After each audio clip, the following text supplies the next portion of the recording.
Welcome to the Mind Body Musings podcast, the show for everyone and anyone that is ready to break free from the dogmatic chains of the health and fitness industry and create their own life free from restrictions.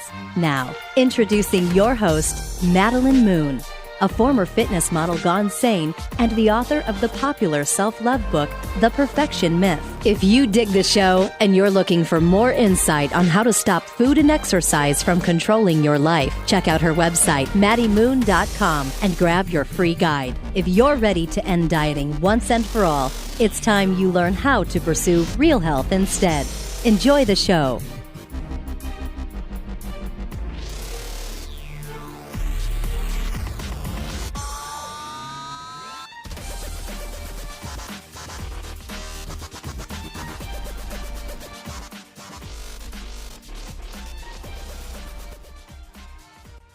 Hey everyone, and welcome back to the show. This makes episode 47, and today is certainly going to be a great one because we're going to be jamming with Melissa A. Fabello, a sexuality educator, body image and eating disorder activist, and a media literacy vlogger based out of Philadelphia.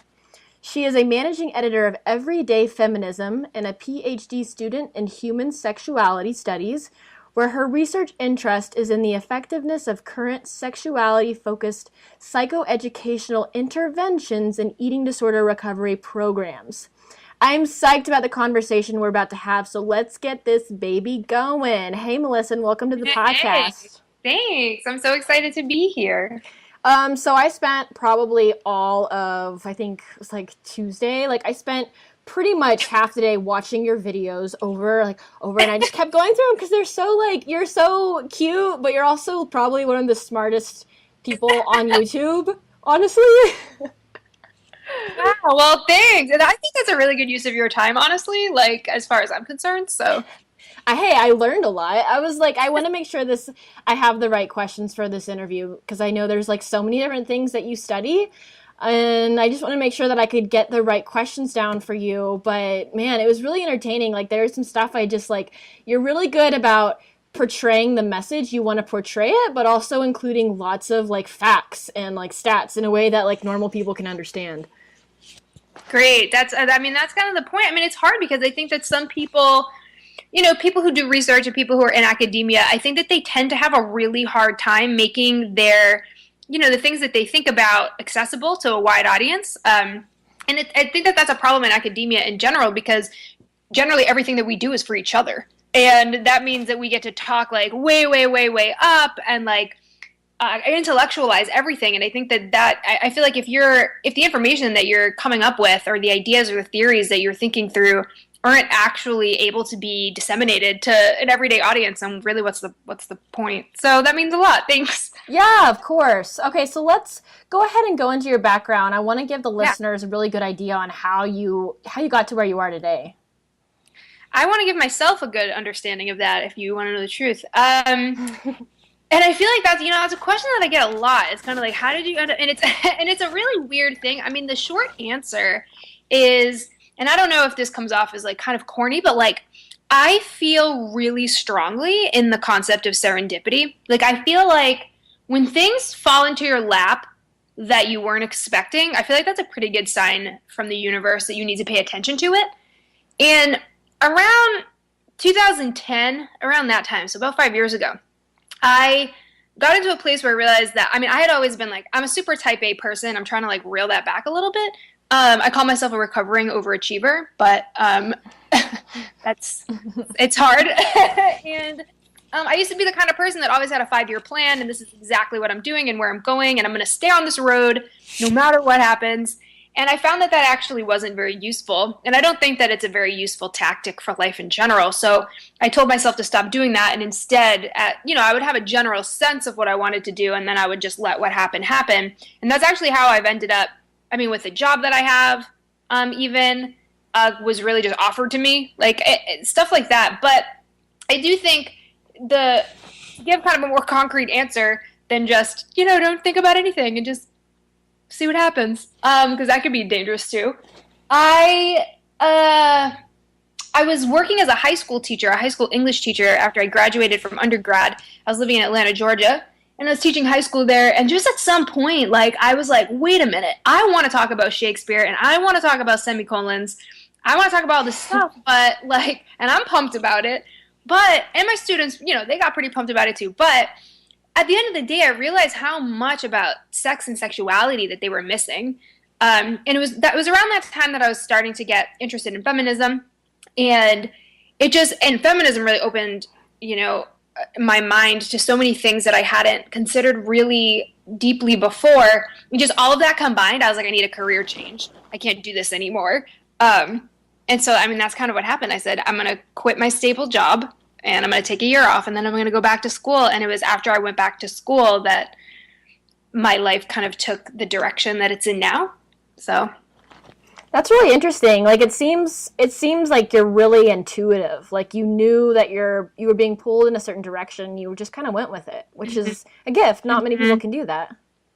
Yeah, and I think a lot of people are afraid to also because they think that we, even just from high school, the way that we talk to kids even about, you know, you're going to go to college or you're going to do this and like when are you going to do it and how are you going to do it and where are you going to go and then even I think it's, you know, interesting the way we expect 18-year-olds who are freshmen in college to like declare a major and expect what they're going to do for the rest of their lives. Like that's a lot of pressure to put on an 18-year-old. Like that's, you know, and that's really hard. I think that we have this culture of you have to have a plan and then you have to follow that plan. And it can be even, you know, when I decided to quit my job, which was again a stable job, it's hard to get like fired out of teaching or like laid off even out of teaching that, you know, everyone thought I was, I mean, like my parents were like, are you like, what are you thinking? You know, it's just, it's not something that we're usually given as an option. So I want to talk about feminism because I've never had anyone on the podcast that really talks about feminism and who knows a lot about it. So let's start with a definition. What is your definition of feminism? Because I think this is something that's really misunderstood today, and you have a really good grasp on, you know, the feminism movement and the benefits of it. So give us like, you know, a good definition we can stick with. Yeah, kind of the way that I think about feminism is I think of it as a movement and an ideology, so both a theory and a praxis, that is focused on, it's an anti-oppression movement and an ideology that focuses mostly on eradicating patriarchy and creating justice in regards to gender, but that also takes into consideration how gender intersects with other identities also. So like it's impossible to work to end gender justice to end gender inequity without also being anti-racist, for example, because some women are Black, you know, so or of color. So yeah, but that's kind of the simplest answer. Okay, so here's something that I've been wondering for a while, just in my own head. So I love the equality. I think it's such a great direction that we're all moving in. But there are certain things that I feel kind of like, how should I feel about this issue? So, for example, let's try to make sense of this. Say like dating. So you want to be equal with everything. Like you like the feeling of like you each work, you put in your dues, you know, you have passions, you chase after them. But like when it comes to like courting, you know, and like the guy pays, the guy opens the door, I like that too. So or like feeling like, I mean, there's still that, you know, I was raised with a dad who, you know, brought home the bacon. My mom didn't work. She raised me and my sister. That was her job, and it was a full-time job for sure. And that was the role she enjoyed and she loved. And, you know, like, I'm not saying that necessarily that's my plan, but that's also like a comfort thing, like feeling like you're taken care of, you're like secure. So can I be a feminist while still having those beliefs, like thinking that it's okay to be taken care of by a male? That's a really good question. And I have sort of an interesting lens through which I can answer that question, in that, to start, I identify as queer and I date people regardless of gender. So I've definitely been in interesting dating situations across the gender spectrum. Also, I grew up in a household opposite of yours where my mom worked and my dad stayed home and raised my brother and me for the most part. So I have but my mom doesn't identify as a feminist, so there's also that. So there's it's a very, and my parents are also very traditional, aside from that, the way that our household worked that way. My parents are very old school. So the answer is yes, you can be a feminist and want those things. I think the misconception comes in around what we mean and what we're arguing for when we say we want equality. Because at the end of the day, I think in a relationship especially, in a relationship, there should be equal power, is what it comes down to. That there should be equal power in that relationship. So do I and my relationships want to be taken care of? Absolutely. That's part of why you get into relationships, is to have someone there who's dedicated to your well-being and is going to take care of you. And you should be doing that for them as well. And I think when you think of it that way, then it's different. I mean, gender roles are an interesting thing. And that really comes down to, the way I think of it really is, it comes down to choice. What is it that you want? We all have struggles, all feminists. We talk about it all the time. All feminists have struggles where they go, I know that this thing that I like is anti-feminist, but I like it. And how can you tell if you like it because it's honest and that's honestly, genuinely something that you enjoy, or because you've been convinced to like it? And the answer is that we'll never have an answer to that. I love makeup. You couldn't convince me to stop wearing makeup. I wouldn't do it. And is that feminist? So then that's the big question. Is it feminist because I'm choosing to wear it, or is it anti-feminist because it's giving into this, stereotypical role that has been handed to me as a woman? How do I know if I like wearing makeup just because I really do enjoy it, or because I've been convinced my entire life that I need it? I don't know. I can't answer that question. All I can do is sit down, think it through, and do what makes me happy. And that's really what feminism is about. And I think that's kind of one of the biggest misconceptions, is that feminism isn't about limiting choices for people or for women. It's actually about broadening them and being able to just recognize and think through how some of the choices that we make, or the things that we think, or the things that we accept a lot of the time, are not concrete, that they're fluid, that they're things that could change, that we don't have to be oppressed. It's really what it comes down to. Oppression isn't something that we have to deal with. But yeah, I think absolutely you can be a feminist and you can want to be taken care of, and you can be a feminist and like it when people open doors for you, or pick up the check. Everybody likes it when someone picks up the check. That's cool. I don't have to pay.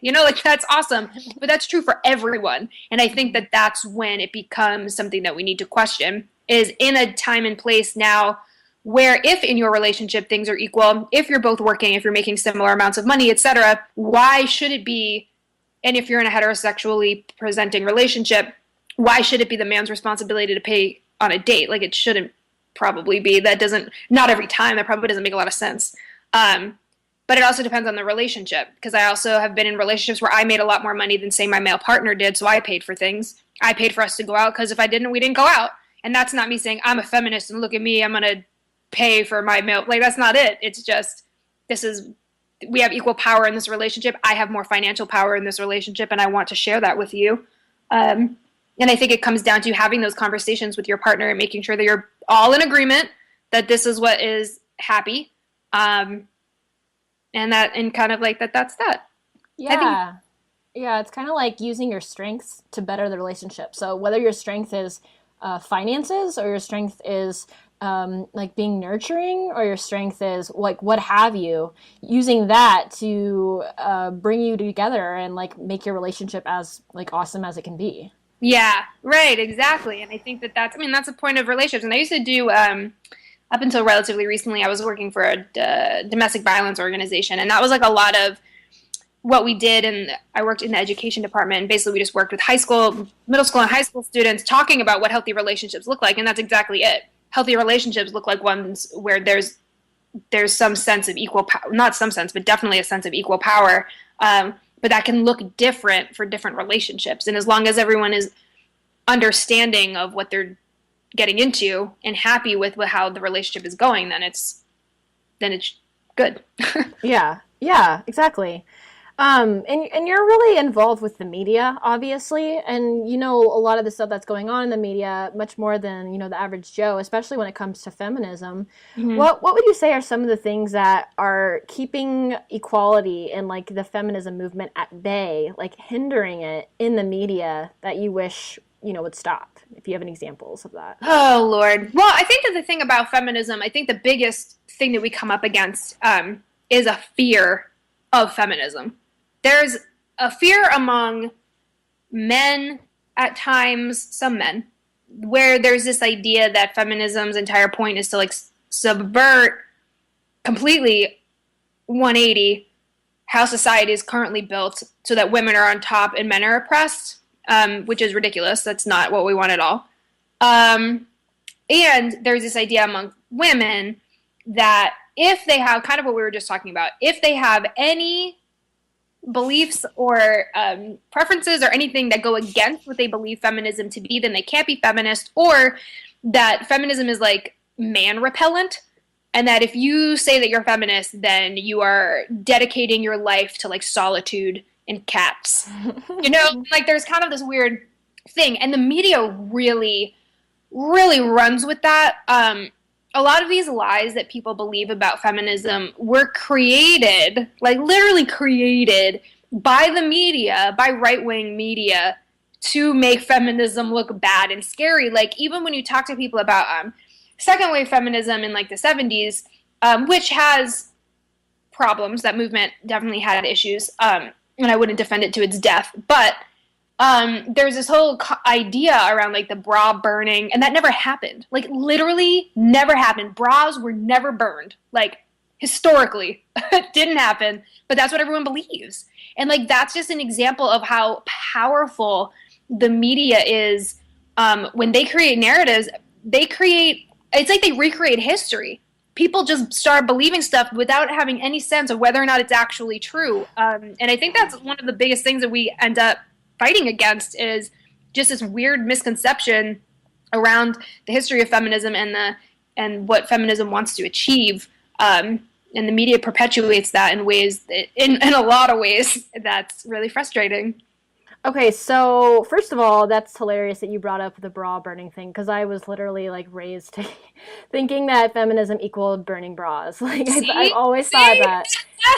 So my mind's a little bit blown right now. Yeah, right? I mean, do you want to know the real story? Yeah. So like what happened was a bunch of women, like Gloria Steinem, like all those like big names that you think of when you think about second wave feminism, they were like, hey, let's protest the Miss America pageant.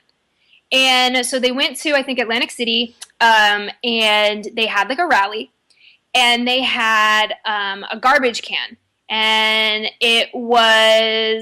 the whole idea was to throw away anything that kind of like binds you to this concept of what womanhood is. So people were throwing away stuff like tampons. They were throwing away things like bras, for example.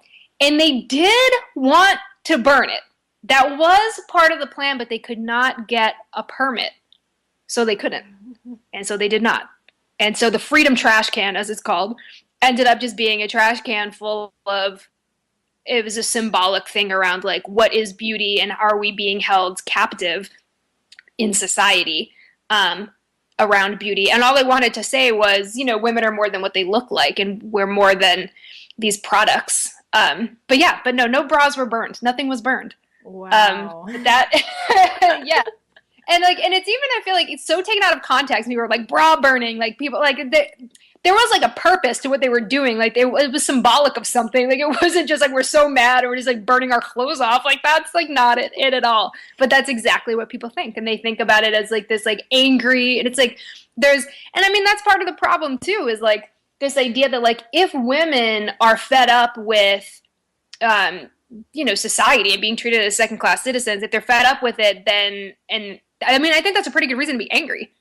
Like there are a lot of things when you look at statistics around violence, when you look at sexual violence, you look at intimate partner violence, you look at how many women are being hurt literally in our society.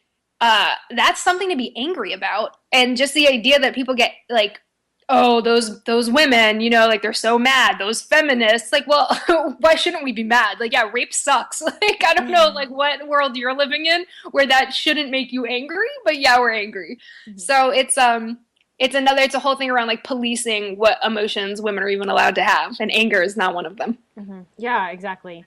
Okay, so I have another question, which might be kind of touchy, not probably to you, but just in general. I'm wondering what your thoughts are about like Miss Clinton running for president, and like okay, so I know women do have hormones, you know, and like hormones can determine how we feel, and so what I feel like is the biggest debate against having a woman president is that fact right there, like hormones. And I know it's way over exaggerated by a lot of people, acting like the hormones are just going to completely ruin our country. I don't believe that at all, but I'm wondering, what are your thoughts on having a female president with, you know, the whole hormone debate? Yeah, that's a great question. And actually, I'm going to take the science route to answer this one, not the social science route, but the hard science route, biology. So I am working on a PhD in human sexuality studies, so I do know what I'm talking about. And here's the funny thing about the hormone argument. Hillary Clinton is postmenopausal. You know, she at this point in her life, I mean, I obviously don't know her medical record, but my guess is that she's probably gone through menopause. That's going to be my guess. So the way that hormones work in the body is that people who are born with a uterus and with ovaries produce more estrogen than people who are born with testicles, who produce more testosterone. So people who are born with testicles also produce some estrogen. People who are born with ovaries also produce some testosterone, but they're hugely different. So for the sake of simplicity, we'll and basically the minds of the people who have this thought in their brain will refer to people who are born with testicles and produce testosterone as men, and people who are born with ovaries and produce estrogen as women, although that's not always accurate. But the truth of the matter is, when women go through menopause, their hormones actually level out, and they stop producing as much estrogen, because estrogen is hugely responsible for basically every quote unquote womanly reaction that our body has, including menstruation. So when we go through menopause, actually, that is the point in our life when our hormone levels are actually most similar to men's. Furthermore, the hormone that is responsible for aggression is testosterone. So when people make this hormone argument, it's clear to me that they actually don't understand how hormones work, because the argument is women and their hormones are going to ruin everything. And it's like, well, first of all, no, that's ridiculous. But also, women who are past menopause are actually in a hormonal place most similar to what men's hormonal levels are. So that argument, let's just kick it out the window. Okay, yeah. Does that make sense, though? Total sense. That makes sense? Yeah, so it's a really interesting argument. And again, it's just people just like making shit up. They like, people don't know what they're talking about. They just make shit up. And then that's like kind of the message that gets spread. And it's also, you know, women are actually not inherently more emotional than men either. That's more of a social issue. So some research has shown, for example, that babies, right? So babies yes, they have some socialization as babies, but not a whole lot. So babies, male children or babies cry a lot more than female babies do. Around school age, 4 or 5, that flips. And the question is, well, what happened that now girls cry more than boys do? And the answer actually is because boys are taught and told not to cry. That's it. And there's this weird, interesting cycle that happens where if you don't cry, if you stop yourself from crying, and you don't experience crying as often, your tear ducts actually, they like kind of dry up. They don't work as well, which then in turn makes it harder to cry. So when we think about this concept of like men not having as much emotion, or men not crying, or men not, feeling emotions that would lead them to crying, that's actually not biologically accurate either. It's more of an issue of socialization that we tell men that they can't cry, so they don't. So we allow girls to cry. I mean, you can see that even if you watch, I sometimes will watch people in the park or something with their kids. And if a girl falls down, it's like they all rush to her. Oh my God, are you okay? Is everything okay, honey, honey, honey? Like they pick her up. If a boy falls down, they're like, yeah, brush it off, you're fine. Like, you're two. Like, your child fell down, go hug them. Like, it's amazing. It's like amazing to watch. So would you think that it mostly starts within the family, like that kind of? Yeah, I mean, it's the world. You know what I mean? Yeah. And I think that that's kind of the thing about feminism too, is it's a lot of just like a way to understand the world. I mean, yeah, activism and stuff is involved, but it's also just a way to think through stuff. And something that feminism kind of helps you think through is, how are we socialized as gendered beings? And you can see that from, I mean, just colors right away, you know? Oh, you're having a girl, which is another weird assumption, that because your baby can't be seen with a penis on a sonogram, then automatically, you know, whatever. But, and then they all start buying pink. It's like, it's right away. It happens. The way that things are gendered, or the kinds of toys, or the kinds of clothes that children wear. I mean, if you look at baby clothes even, you'd be shocked to see how we gender children, like, right from the start. It's like terrifying. What do you have, like, do you have any thoughts on Disney? Like, do you think that, like, legitimate question, do you think Disney plays a big role on shaping children's minds? Like, I was thinking about this when I was writing my second book. I was kind of I went off on this huge tangent about Disney, and it made me really upset after I got to the end of the chapter, because I was thinking, like, how it's just, like, love at first sight always. Men always do the rescuing. The women are always in trouble, or there's some kind of, they're distraught. They're saved by the male. You know, the male never is sensitive. He's just there to, like, protect her. And then, like, they get married immediately. Like, yeah, there's no hardships. And then, yeah, and, like, not to mention the tiny waist. So, like, let's just, like, you know, elephant in the room. Always the small waist. And, like, the bad characters in Disney are always ugly, or they're always, like, chubby or short, and, like, associating these things. And I'm wondering, like, what do we do about Disney? Like, what do we do? Do we include it in our children's lives, or do we take it out if we can? I mean, I think that that's up to each, you know, individual parent to decide for their own children. But yeah, you're right. It's definitely, it's a part of socialization. And it's not just Disney, it's everything, right? It's all media, and it's all the world. That's really the problem. And Disney's kind of a symptom of that. Disney is an interesting thing in general, and there are a lot of people who study just that. And I mean, when you bring it up, people have very, very intense feelings about Disney. And I mean, we all do, because we all grew up with it. And even, like, my favorite Disney movie, like, that is it's my entire heart, is Little Mermaid. But, like, really, when you think about it, like, this is a story about a woman who gives up her voice. She gives up her ability to speak for a man that she doesn't even know. Like, and he falls in love with her despite the fact that he can't talk to her, like, and can't communicate with her, more specifically. Like, that's like a really bad message. And yeah, so there's that. We have to be honest about it. I do think something, I talk about media literacy a lot, and something I think that people don't realize is that media literacy can start right away. That you can ask children as you're watching movies with them, like, what do you think would happen if she was a boy instead? Or what if she wanted to marry another woman? How would the story be different? And I mean, of course, kids don't have, like, deeply analytical, you know, like, cognitive ability, but they can make sense out of things. Like, they can make sense out of the movie as is. They can make sense out of, you know, kind of, like, changing around, like, the plot, basically. They can do that. So I think that if parents want to watch Disney movies with their children, like, I think that that's fine. I think that sharing that is fine.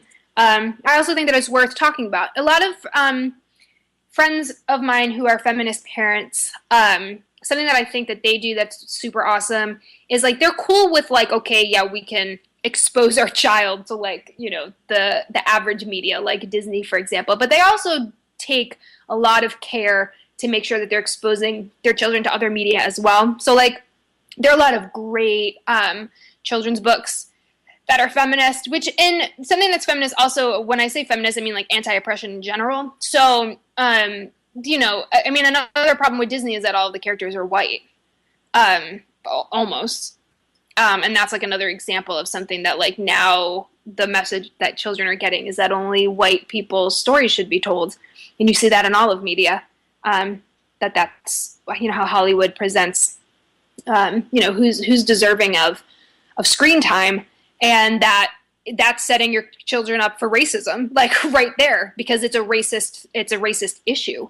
But I think talking about that is okay. And I think that having that other media, like, oh, okay, we're going to watch this, but now we're also going to read this story about like this Latina or, whatever, so that we can have these conversations. Or like, here's a story about a kid who has 2 moms, or, whatever it is, so that we can have conversations with kids, because they pick up on it. And what you're giving children in the beginning of their life is you're setting them up to understand the world around them.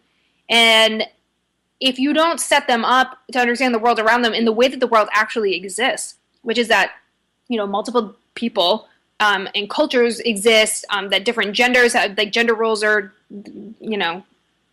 not good. If you set them up to understand that, then they have a whole different way of understanding the world than is just what's being passed on and passed on and passed on, which is what I think is the bigger problem, that we just keep on not questioning things and just like throwing at our kids the same stuff. And I think about it all the time when I think about my own upbringing. I'm like, what were my parents talking about? Like, why did they teach me that, And like, I feel like I've been in a fortunate position to be able to unlearn a lot of that stuff, or at least question it. And if and when I had children, that I could do it differently. But, not everybody is interested in unlearning what they've learned. And that's a barrier, I think, for humanity, honestly. Mm-hmm. Yeah, definitely.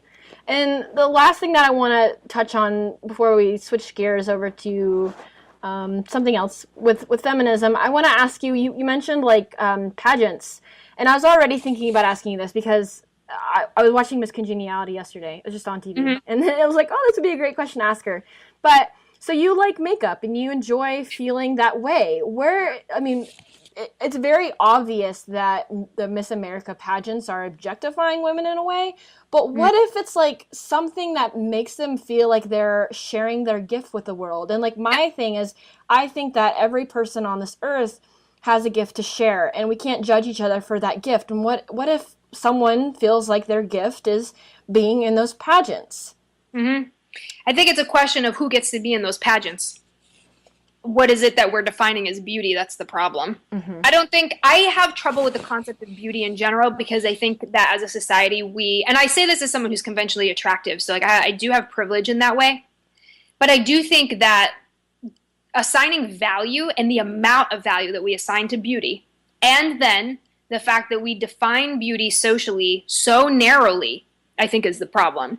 And I don't think that inherently a beauty pageant is bad. What I think is bad is what you've got is you're showing the same kind of beauty constantly. Mm-hmm. Similar height range, similar weight range, similar body type, similar facial structure. Again, the race issue. Mostly it's going to be white women if it's not like a world pageant. So what are we showing as beauty? I don't think that the women participating in the beauty pageant are the problem. I think the fact that beauty pageants exist in the first place is the problem. Yeah. Why are we... Because there is a talent portion, people will argue. There's a talent portion and you get a scholarship. Okay. First of all, there's some conflicting evidence around whether or not those scholarships are like really legit. But the thing is that, there's a talent portion, cool. And that's cool. People have talent, and that's awesome. We're still calling it a beauty pageant. We're not calling it a talent show. So there's still like very clearly some focus here that we're calling it a beauty pageant. And at the end of the day, it again comes down to who has access to a beauty pageant. Is it women of color? Not really. Those are the people who need the scholarships. Is it people who are growing up in low... socioeconomic situations? Not usually, because it costs money to be able to be in a pageant. Like, you generally have to pay, and you also have to pay for outfits and stuff like that as you're growing up and learning how to do pageantry. So it's not going to be it's going to be people who have disposable incomes. So like, I think it's a really big question around, access, and who are we giving access to beauty pageants. And I would be cool with it if it was just like people of different sizes, shapes, colors, ages, talents, whatever, who are just like, look how well-rounded I am. Because that's kind of like what people think. They're like, yeah, well, it's like about being well-rounded because there's a talent portion. Like there's most of it is walking around, look at what I wear. Then there's a small talent portion, and then there's this like pointless portion where you have like a sentence. You have like 15 seconds to answer a really deep question, like about like world peace or like some political issue, and you have like 10 seconds to answer it. That is not about showing off how well-rounded women are. And why are there only beauty pageants for women? Do you see where I'm going with this? Mm-hmm. Like it's like again, it's not the women who want to participate that I think are the problem. But the fact that they exist in the way that they exist, in the way that they've been constructed, that's the problem that needs to be kind of thought through if we want it to be more equal and give people more access to these things. I think that it would be great if more people had access to it, but instead we're narrowly defining what it means to be beautiful, and I think that that's the problem. And taking a step back, like thinking about the conversations that are happening outside of the competition and outside of these pageants, like preparing for the shows and the extended family members and the viewers watching these things. There are all these tiny little conversations and things going on in other people's heads that are damaging, like outside of just the people that are doing these competitions, the people that are watching at home, like judging themselves because they know they could never be in it. Like regardless of whether or not you can be included, there are people all across the world like being affected by these negatively because they're not included, they're not invited, they're not meeting the standards. And I remember like a year ago, there was someone on there that had, quote, a normal body, and everyone was like praising that she had a normal body, but then all the people that weren't considered a normal body, like didn't have that body, like what were they considered, And then these people that were bigger than this one woman who had the first normal body in a competition, well, they weren't normal anymore. Like, and that's hard. That's hard to like watch these standards completely, like having to meet up to these standards time and time again. Yeah, it is. It's really, it's an interesting thing. It's also something I always find interesting is like when the Victoria's Secret fashion show was on, to pay attention to my news feed online in different, on different social media, and how amazing it is to watch people go, wow, this is fun, this is cool, and then it deteriorates into I'm starting a diet on Monday. I mean, it's mind-blowing that, and to see it and to realize that the general population doesn't realize that that's what they're doing, that that's what's happening. It's just it's wild. It really is. So speaking of dieting, it's a good transition point. How did you get so interested in eating disorder recovery? Yeah, well, I had an eating disorder, so... Okay, there you go. No, that's kind of I get asked that question a lot. I'm like, well, it's a simple answer. I actually, my relationship with my body is a very atypical relationship, which is that it was super healthy. I had really healthy body image for almost my entire life, through high school, through college. I mean, like, sure, I had, like, those days. I had bad body image days. That's normal. Everybody does. But even like when I weighed the most I've ever weighed, which was in college, I was the happiest with my body I'd ever been. Like I was just like, cool, yeah, food's cool and my body's cool and everything's great. And to make like a long story short, I ended up in my early 20s in a emotionally abusive relationship with someone who's very image obsessed, someone who is very obsessed with his body, and with the concept of physical attractiveness and with fitness and all of these things. And he took that out on me sometimes. Like asking me things like, do you really think you look good naked? I mean, what kind of partner asks you that? Like, you're having sex with me. I hope you think I look good naked. That's weird. But he would ask me things like that, or, make comments about what I was eating or that I should go to the gym or like whatever. And then when we broke up, he broke up with me, and one of his reasons for it was that basically I ended up finding out that he was dating like multiple people at one time, which was not part of the deal. And he ended up dumping me for someone who liked going to the gym. And I think that that's fine. I think that it's fine to want to like be with someone who does something similar to what you do and has similar interests. That's fine. But that wasn't really the implication in what he was saying. So we actually worked together, and this was when I was a high school teacher, and we worked together. So we broke up in May at the end of the school year, and so I didn't have to see him for however 3 months. And I was like, oh, I'll show him, and that's how it all started. So I think most eating disorders, or a lot of people, their eating disorder story is that they went on a diet, and the diet spun out of control. That's a pretty typical story. That's what happened to me. And I yeah, my eating disorder didn't last very long, which doesn't make it any less serious, but it didn't last a super long time. And I didn't, you know, I wasn't quote unquote underweight. I was underweight for my body, for what my body likes to exist at. Normally, I lost a lot of weight in a very short period of time. But more than those symptoms, really the issue was, I ended up with a food and body issue. And yeah, and so, but I had to get better. So, I did, and it was hard, but, figuring that out and figuring out for myself and then being like, what the hell happened? I went from being like perfectly happy with myself to absolutely hating myself because of this one person. And then all of these things that were happening for me on the inside that I was like, I don't want anyone to go through that. I mean, it's hell. Like, I mean, the media depicts eating disorders as very glamorous, but it's lonely and depressing and painful physically and mentally. It's emotionally taxing, spiritually taxing, to be in the midst of an eating disorder. And I felt like it's just so important that we raise more awareness about them, and really talk about them more, because they've kind of fallen out of what's in vogue, quote unquote, for the media. Eating disorder research and eating disorder stories they peaked in the 90s. And now people aren't paying as much attention to them anymore, but people are still getting eating disorders. People are still developing eating disorders. And so I think that it's something that we need to pay more attention to, that mainstream society kind of isn't thinking about as much anymore.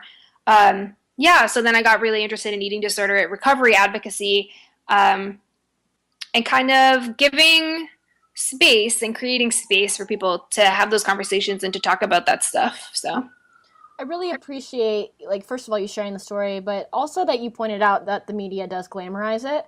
Mm-hmm. And I think that, like, my podcast, we talk a lot about eating disorders. It's pretty much, disordered eating, anything like body image. But I feel like a lot of the listeners for this show are coming from not just a world of, like, Vogue magazine and, like, being thin, but more of, like, the fitness angle. It seems like something that, your ex-relationship kind of involved in that, like going to the gym and then creating an eating disorder through orthorexia or like clean eating in itself becomes a disorder. So how did you go about learning to be able to call out BS when you see advertisements or when you read about the glamorization of disordered eating? Because it is really easy to be triggered back into that mindset because you're like, I want to be like that. I want to be praised by others. How did you learn to block that out? I mean, I think it's hard, and I think it's something that, I don't want to say that never gets blocked out. I tend to think about eating disorder recovery specifically as managing a mental health issue is what it is. It's not something that for everyone ever goes away.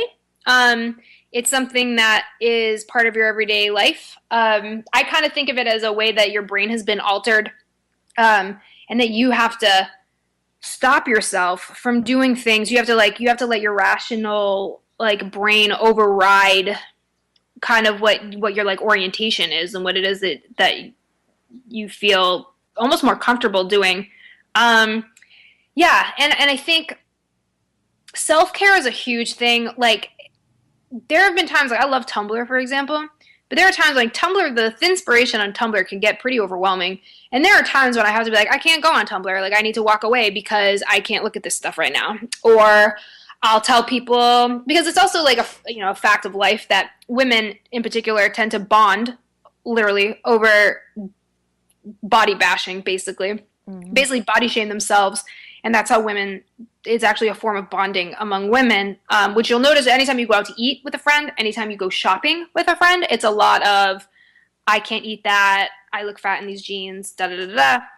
And so I'm really clear with my friends, they can't talk like that around me, if I'm out to eat with somebody, I'll be at the Cheesecake Factory. Who goes to the Cheesecake Factory thinking that they're going to have a nice, nutritious, light meal? That's not what it's for, And I'll be there and, a friend will be like, oh, I really should order a salad. Get the fuck out of here. Just order the pasta. Are you kidding me? That's, no. I mean, I don't food police my friends, and if they want to order salad, that's fine. That's totally fine. But it's just, if you're going to have this conversation, you're going to try to, make me feel bad because I want to eat this. Or, I told them, like, we're not going to have this conversation. We're not going to talk about diets while we're here eating cheesecake, because that just seems ridiculous. And I don't care about your diet. And that's another thing that people get really offended by. Like, when you tell people, like, I really don't care about your diet, like, that is so uninteresting. Like, I couldn't care any less about your diet. I don't want to talk about your diet. That's really, and people get mad, because, I mean, we're in a culture, a society where everyone's on a diet, and everyone should be on a diet because we all want to get healthy, which is a whole other conversation around how we misunderstand what health even is culturally. But yeah, and so it blows people's minds when you interrupt that script. And there's, psychological theory to go along with that. But basically, it's this idea that we all have this idea of what a situation is supposed to look like. You go to a restaurant, you're going to sit down, the server's going to come over, ask you what you want to drink. Like, exactly what that script looks like. If the waiter came over and asked you what you wanted for dessert before they asked you anything else, that would throw you off, right? It's because our social scripts are confused. We're like, wait, I don't have a script for this. I don't know what's going on right now. And so when you interrupt social scripts, it freaks people out. So if people are talking about their diet, they expect you to be like, yeah, I really should get back on a diet. They expect you to say something like that. And if you completely, do something different, they can't handle it. So people get really upset. But I mean, to answer your actual question, like, how do I deal with that? It's hard. And I think it's about knowing yourself, and it's about paying attention to how you're feeling. And if you are feeling triggered, finding a way to walk away. I mean, I don't read magazines. I don't own a TV. Obviously I work on the internet, so I still have to see ads and stuff. But I mean, I try really hard to like avoid that stuff because I just find it painful and I find it upsetting, and it's not worth it to me. So I think just knowing yourself and understanding that you shouldn't feel body anxiety. And so if you're feeling body anxiety, something's wrong. And that goes for anybody. Yeah. For me, I think it came down to like not, I wanted to get that pleasure high somewhere. And for me, counting calories and like dropping a pound gave me that high. So I had to just go find my high somewhere else. And whether that be now in writing like articles or my podcasts, like it gives me that feeling times 20. So it's about finding that area. Like for you, I'm assuming it's researching and speaking about these subjects you're passionate about. And like that gives you those long lasting highs, not just that short term high that's, really just based off of self-sabotaging. Yeah, well, right, exactly. It's about finding, what actually makes you happy. Some people word it as, what are you actually hungry for? Like, what is the hunger that you have? There's something missing in your life that's making you focus so hard on your body. So what is it that you're actually missing, and how can you satisfy that? How can you find fulfillment? And that's a hard thing to ask people because a lot of people don't know and they don't think about it. When you work with people through eating disorders, because you work with people, right, with recovery? Mm-hmm. Yeah. Do you ever give them like do you make it clear that it's a management and it's not a recovery, like permanently, that it's just management? Yeah, I try not to define like what people's experience with their eating disorder or their recovery is. So however people want to explain it to me and how they're understanding it, I try to, work with first. But the thing about eating disorder recovery that's really interesting is that no one really talks about eating disorder recovery. It's like people talk about eating disorders, and people talk about the physiological aspects of recovery. They talk about, even in eating disorder recovery programs, it's all about like refeeding or like changing your relationship with food so that you can eat quote unquote normally or typically. You can eat like a typical person, and then that's it. And then you're gone, and that's all it was. And like they send you off with like some notes about with like a meal plan and things like that to make sure that you stay on this plan that has absolutely nothing to do with the emotional turmoil, but is all focused on, the physical aspect, which is part of it. But I think what people are really missing is they're missing this whole other sense of like all these other things that eating disorder recovery is about. And because no one's talking about it, everyone is confused about recovery. You talk to anybody in eating disorder recovery, they have no friggin' idea what eating disorder recovery is. They're like, I don't know, am I recovered? And it's confusing because you're like, okay, well, I'm having these thoughts. Does that mean if I was recovered, I wouldn't be having these thoughts at all?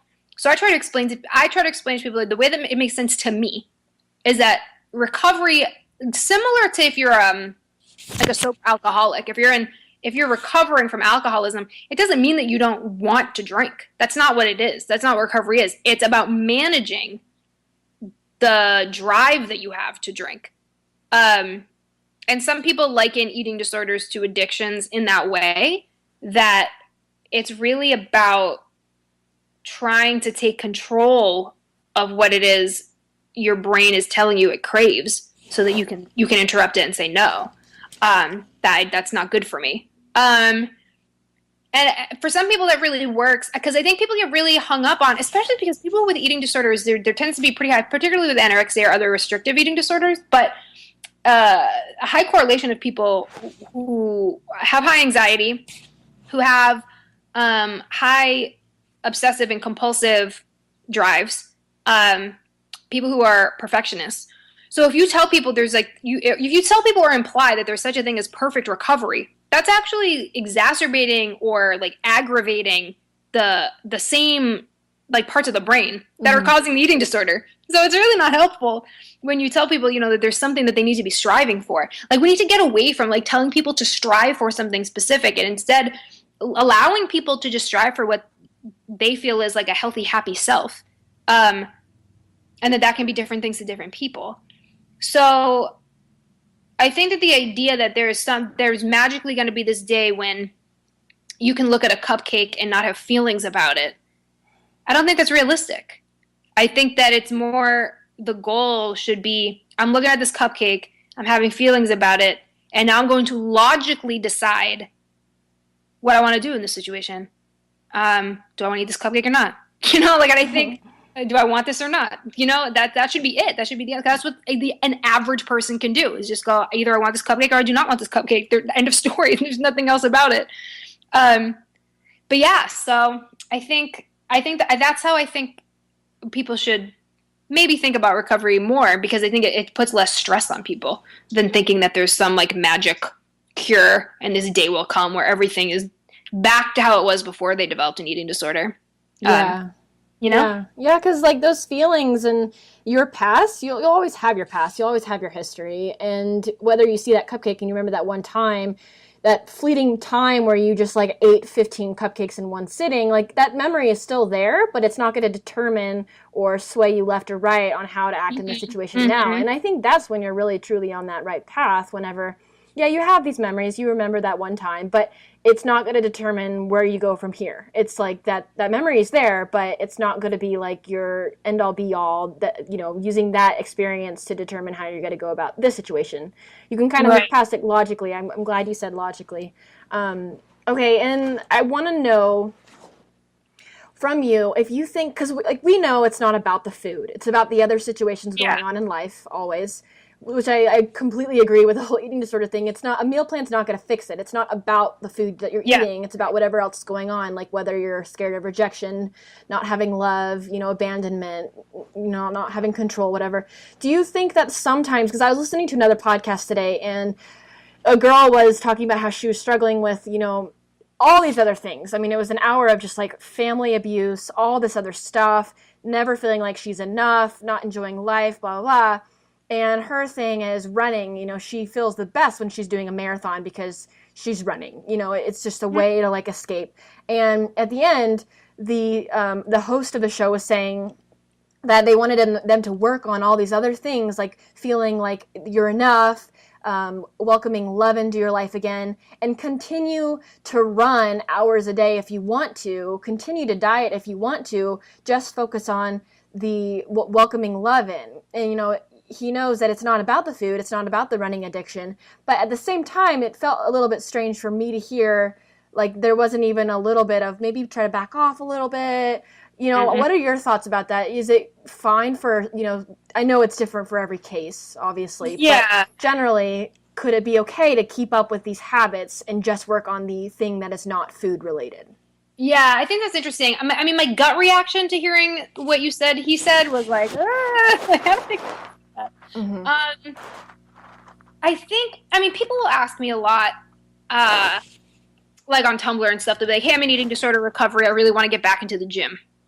What do I do? And it's like, that's a tough one. And they think that the answer is exactly what you said, it's a different case for everybody.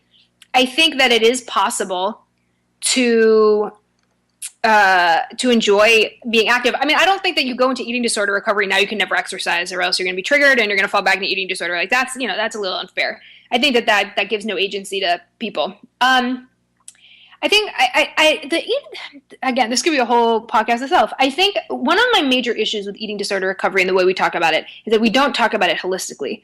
We talk about it as if people are just this problem and we're going to solve this problem and that's going to be it. Rather than there are multiple facets to everybody's life. And so I like the idea of, okay, let's treat what the actual issue is. Like, what are the feelings that you're having that might be causing you to feel triggered, and let's address those. But I think a lot of times, and again, our culture is so interesting in the way that we understand the concept of health, because being on a diet is not healthy for anybody. Like that's just a medical fact that is considered controversial because of the way we've been brought up to understand health. But if you actually look at the research, I already am envisioning the emails I'm going to get for saying this. If you actually look at the research, though, it shows that, one, that dieting does not work. You cannot lose a significant amount of weight and keep it off for a significant amount of time. The research says that about 3 to 5% of people who lose a significant amount of weight can keep it off for over 5 years. So dieting doesn't work, first of all. Secondly, it actually, most people yo-yo diet. They don't do a lifestyle change. Like a lifestyle change, I guess, is one thing.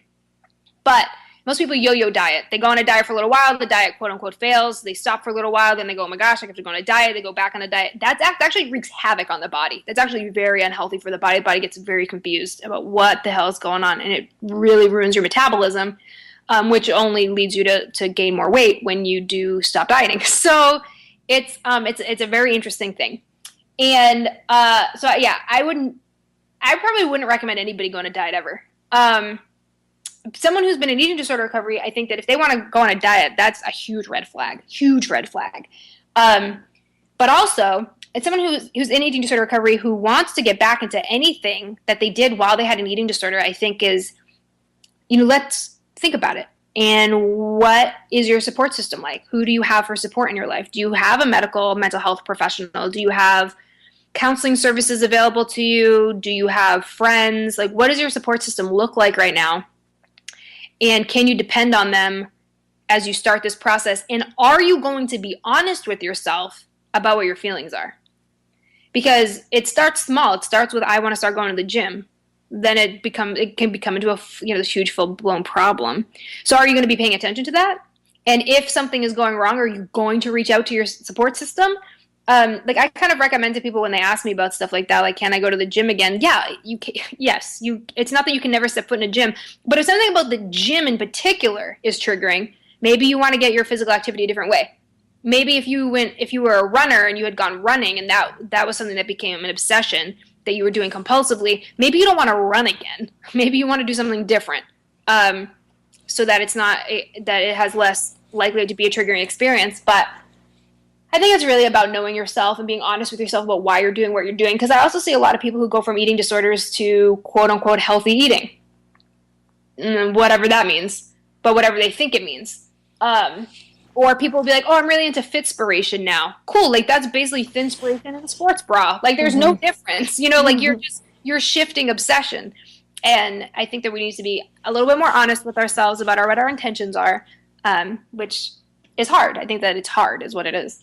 Mm-hmm. Oh my God, I could not have said that better myself. So we're coming up on the hour here. Melissa, This has probably been one of the most engaging interviews I've ever had because I had so many questions for you. So thank you so much for coming and joining us on the show. Yeah. I had a good time, and you're actually a really great interviewer. Sometimes I do these, and I'm just, like, bored. But I wasn't bored today. Oh, don't tell this to anybody who I've been bored with, but I wasn't bored, so. That's awesome. Thank you so much. I appreciate that. So, moving forward, where can my listeners find you?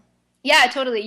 My website is melissafabello.com, where there's a contact form there. There's, like, booking information. All my articles, all my YouTube videos are right there.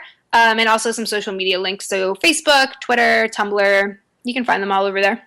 Awesome. All right. I'll make sure that I have the show notes. We'll have all the links to that. And you just go to maddiemoon.com/mbm47 and you'll see this episode. Thank you again, Melissa. We'll have to get you on the show another time. Yeah, absolutely. Bye. Bye.